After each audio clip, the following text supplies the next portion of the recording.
আমরা যে এখানকার বেকারত্ব থেকে মুক্ত হবে, আমাদের তরুণরা কাজ পাবে, এখানকার জনগণ কাজ পাবে, সেই কাজের কমিশন কই?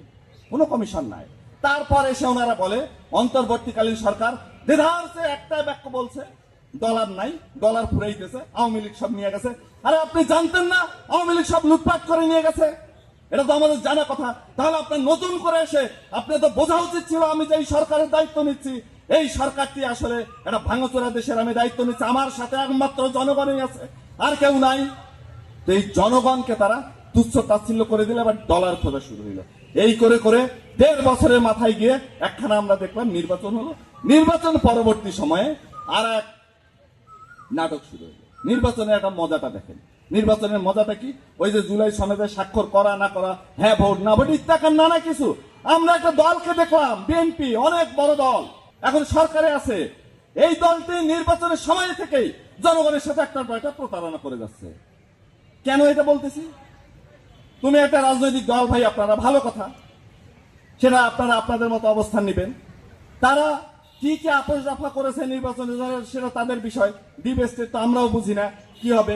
আমরা বুঝি তারা হলে নির্বাচনের সময় বলে এই দলটার অবস্থা দেখে। আমরা তো বলছি এখানে যে গণভর্তি চাপিয়ে দেওয়া হয়েছে আমাদের দলের পক্ষ থেকে, কিংবা আরো অনেকেই বলেছে। পাঞ্জাবের জগতে একটি বিশ্বস্ত নাম শাবাব এথনিক ওয়্যার। এইটা শুধুমাত্রই জনগণের সাথে একটা তামাশা করা হচ্ছে। যদি সংবিধানেরই প্রশ্ন থাকে তাহলে আগের সংবিধানকে বাতিল করে একটা নতুন নির্বাচন, সংবিধান সভার নির্বাচন, একটাই পদ্ধতি আছে সারা দুনিয়াতে গণতন্ত্র উত্তরণে। তো সেটা তো আপনি জান নাই, এখন এসে আমাদের হাতে ধরিয়ে দিলে এটা হ্যাঁ না ভোট নাকি দিতেই হবে। ভালো কথা। আমরা দেখলাম বিএনপি কি করলো, ওনাদের নেতা, ওনাদের হলো যে বাংলাদেশের মানুষ নাকি যার জন্য অধীর আগ্রহে অপেক্ষা করছে, যিনি বছরের পর বছর দেশের বাইরে ছিলেন, অভ্যুত্থানের পরেও আস্তে আস্তে ওনার বছর খানিক সময় লেগে গেল বাংলাদেশে। তো যাই হোক, এসে এবার বলা শুরু করলেন হ্যাঁ হ্যাঁ ভোট দিতে হবে।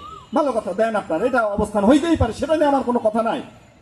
কিন্তু ভোট হওয়ার সাথে সাথে ওনারা আবার বলছে যে এটা সংবিধান পরিপন্থী। এখন একটা ব্যাখ্যা করে গেছে। তাহলে আগের দফায় কেন আপনি বলতে পারলেন না ঠিকই তো আপনার মার্কায় ভোটটা চেয়েছেন? এটা তো আর বলেন নাই। আজকে দিনে হয়তো ধানের শীষে ভোটটা দিবেন কিনা আমরা একটু ভেবে আসি। তা আপনি নিজের মার্কাটাই ঠিকই ভোট চেয়েছেন। এইবার গণভোটের বেলায় আগের দিন বলেন হ্যাঁ ভোট, পরের দিন আইসা বলেন এটা সংবিধান পরিপন্থী। এই যে গণতন্ত্রের এই যে ব্যাপক ব্যবস্থা, এই ব্যবস্থা কারা করছে, কিভাবে হচ্ছে? এই রাজনীতিটাকে আমরা সুনির্দিষ্ট করছি। এখানে যে বারংবার অভ্যুত্থান হচ্ছে, গত 60 বছরের মধ্যে 6 দশকের মধ্যে বাংলাদেশে 3টা অভ্যুত্থান সংগঠিত হয়েছে, সফলতম অভ্যুত্থান। এবং জনগণ যেখানে ক্ষমতাসীন সরকারকে হটিয়েছে, পদত্যাগ ঘটিয়েছিল, 3টা অভ্যুত্থানের একই চরিত্র, 3টা অভ্যুত্থানের একই পরিণতি।